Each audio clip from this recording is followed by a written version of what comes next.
Anyway, the next couple stories I have, well, a couple of them are Pantera related. Yeah, you had a couple of those, which I thought were interesting. Yeah, I thought we could kind of string them together, but there's a lot of haters in the comments that are like, Diamond Vinny wouldn't approve, and I'm like, well, they're not here, so you really don't know. Well, and I don't think we ever have disrespected Dime or Vinny, and we're gonna disrespect Dime tonight. I don't know if you saw it. Yeah, I saw that one. Honestly, I don't know, man. Like I said it before, I'll say it again. Like with this new Pantera thing, like to all the haters, I agree with you. It's not Pantera, but it's the closest to Pantera that you can get in 2024. Why don't we just enjoy it for what it is? Exactly. Well spoken, my friend. And I will say this too. You got me thinking when we had that last chat about how everyone's like Cliff Burton, everyone only says good stuff about him. Yeah. That's one of the reasons I included this piece about Dimebag to just kind of talk some shit. I only listened to like 30 seconds of that. That was pretty bad. It's terrible. And you know what's so funny is I know the song so well because I was such a Pantera fan that my dad had the old like the glam era Pantera records because we went and found them after we got into Pantera. So I had that shit and we used to laugh at it. Dude, did you see, there's a picture of that? Just jump to it now since we've already talked so much about it. We'll come back to this here. To set this up, I got to show you because I didn't include it. You have to see, because me and my dad used to laugh at this. I remember it so well. There's a photo of them on the cover, and like Vinny looks like he's like the worst poser looking dude. Like it was like the one. Aren't they wearing like spandex or something? Yeah, and like Vinny looks super like. Okay, check this out.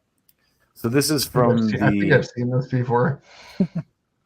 This is from the Pantera power metal era. Actually, hold on a second. I didn't plug my computer and it's about to die. But just take a look at this real quick. Just gaze at the glory of this photo. Yeah, it's amazing. Somehow Phil still kind of looks tough. He still looks kind of tough, right? Yeah. Rex, is that Rex? I believe so, yes. So this is the original lineup. That is Rex. Yeah, yes. Okay. Look at Daryl. Like he has like the fluffiest mullet you've ever seen. Yeah. But we used to always laugh at how like Vinny just doesn't rock the like he doesn't rock the glam thing well. No, it's not. No. If you take out Phil, it looks like those guys should be in the movie Rockstar. Whatever that band was called, I can't. All right, so I said we were going to throw dirt on Dime's grave today. We are going to make fun of their cringy sex song, PST 88, and like the lyrics are hilarious. He's like, "Pussy tight tonight." It's like it was cringy. You could tell that it's like it's that era too. It's like they were trying to impersonate Kiss, but like take it a level further. Kiss was like, and it didn't I was made for loving you. They're like a little bit classier about it. And Dom's like, pussy tight tonight. Yeah, I would argue it didn't work. It did not work. And obviously, give the guy credit. At least he didn't try to sing. After that, he's kind of like, okay, I tried, and it's like he can sing backups now and then.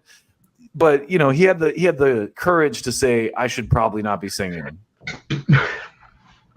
or the self-awareness. So anyway, let's read this incredible piece of news from our good friends at Loudwire. I have noticed. Maybe it's the writing style at Loudwire, but they do have kind of a little bit of a, no disrespect to Loudwire because they have some good stuff, but like actually that Slipknot article we covered before was great. The woman who wrote what that. Was that Lauren or something? Yeah, Lauren Schaffner.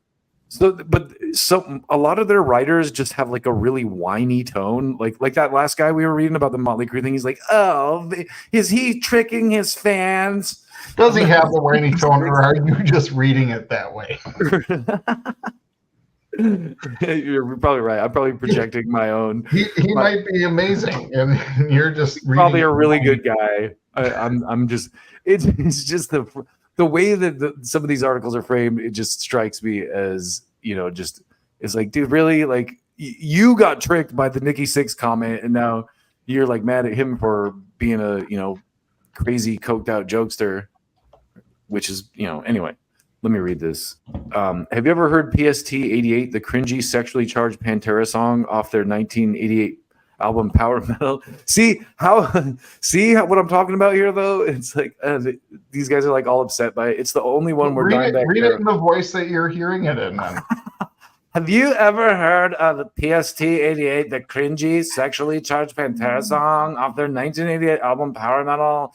It's the only one where Dimebag Darrell, then known as Diamond Darrell, sings lead.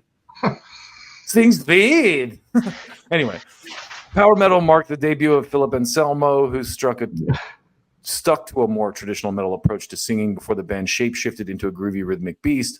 While still part of the era many fans dubbed to be Glamtera, it's an impressive album that saw the band take a major step forward in songwriting and skill set.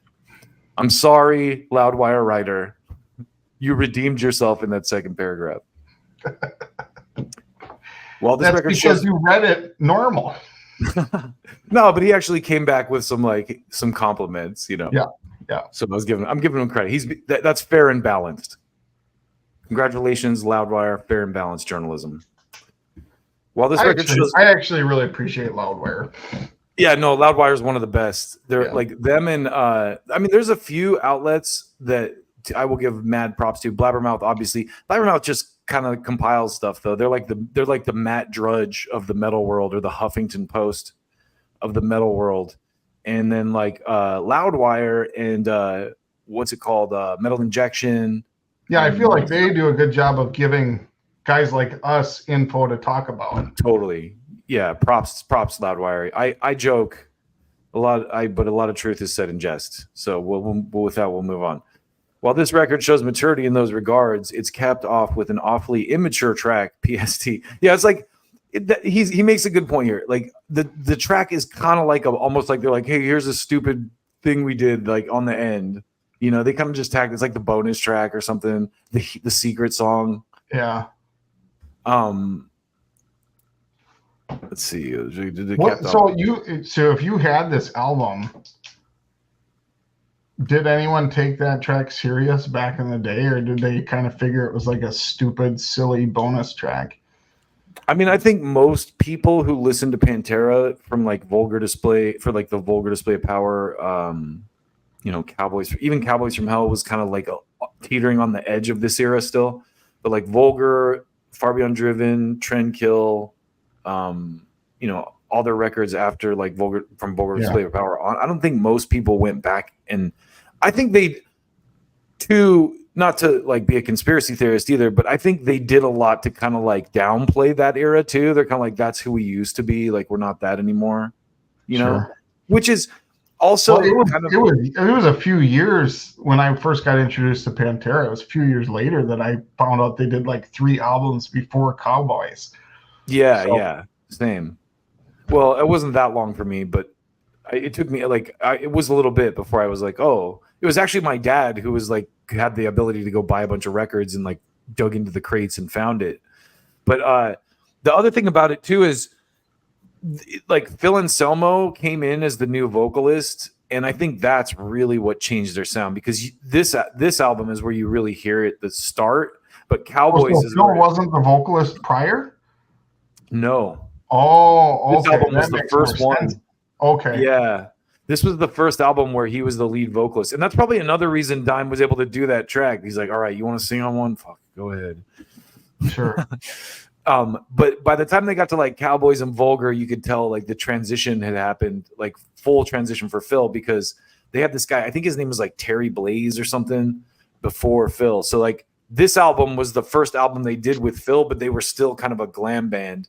And then with Cowboys, I think they kind of realized what was going on, and they shed the like glam image and went like, no, we're just going to be like a raw metal band. Yeah, I didn't know. I thought Phil was with the band from the start. So no, they had a different singer.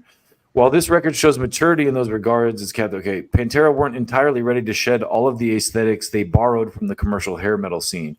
Even for the late 80s, this is astonishingly sleazy and comes off as a crude party time joke track, which is kind of what it was. It's like a Kiss knockoff.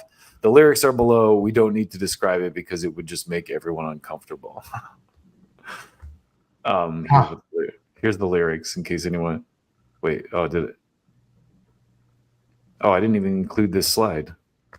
My bad. That's probably a good thing. Here we go. No, I have it on the next one. The song was also quite the rarity on stage, only having been performed 9 times. It was last played in 1990.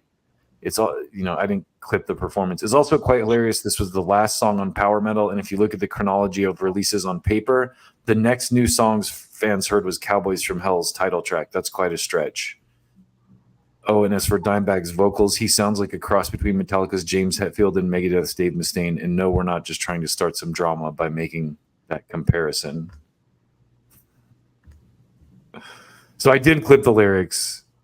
I just forgot there was another slide between them. But just to give you an idea of the depth of the writing prowess of Dimebag Darrell in this era, there you go. Now, guitar playing wise is a whole other story, but he definitely had the self-awareness to realize he was not, in fact, a vocalist / songwriter. I'm looking back at their, because this is new to me. I didn't even know that they didn't have anyone, or that they had other people other than Phil. It started out with a guy named Donnie Hart. Oh, wow. And then they went through like... I didn't even know about that. Well, then they went to Terry Glaze, who you mentioned, and it looks like he was an original member playing guitar. And then he did lead vocals on those 3 albums. Well, they were, before Phil even joined, because I talked to Kirk Winstein from Crowbar, and he was saying Pantera was big in like Texas before Phil even joined. Like they were a pretty big local draw. Okay. So they had established a name for themselves, but I think they knew that they were only going to go so far. So get this. Then after Terry, I should say, then they had some guy named Matt Leomore. Okay. And then Rick Mathiasson, and then David Peacock, and then Donnie Hart again, and then Phil. So they went through like 6 vocal changes before Phil.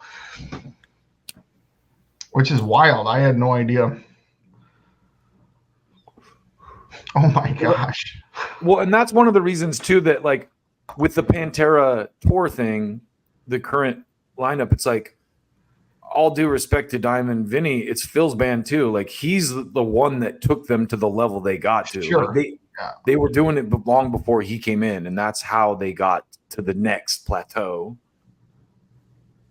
Are these albums on like Spotify or anything? Like, can I hear these? I think so. Maybe if they're, I'll tell you this: if they're not on Spotify, they're definitely on YouTube. Everything's on YouTube. Some crazy fan uploaded them on YouTube. I'm sorry if I'm going in a different direction here. No, it's good. It's fine. I'm just looking at their album cover, their debut album, Metal Magic. I know the one you're talking about. It looks like a puppet or something. It looks like something out of He-Man. It looks like to me it looked like a t-shirt for like a Lucha Libre or something. Dude, I like, it's cringy, but I love it.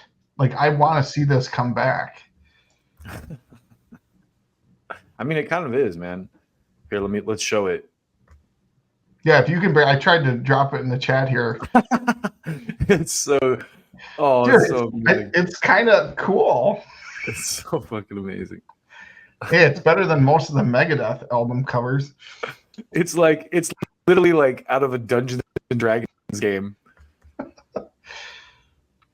Here, let's see if I can